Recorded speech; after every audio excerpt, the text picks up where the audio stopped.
గంగమ్మ కృష్ణమ్మకు చెప్పమ్మ కష్టం కలిగించొద్దని, యమునకు చెప్పమ్మ సాయమునకు వెనకాడొద్దని, గోదారికి కావేరికి ఏటికి సెలయేటికి కురిసేటి జడివానకి దూకే జలపాతానికి నీతో బుట్టులందరికీ చెప్పమ్మా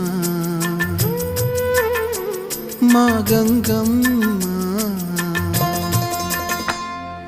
జీవనది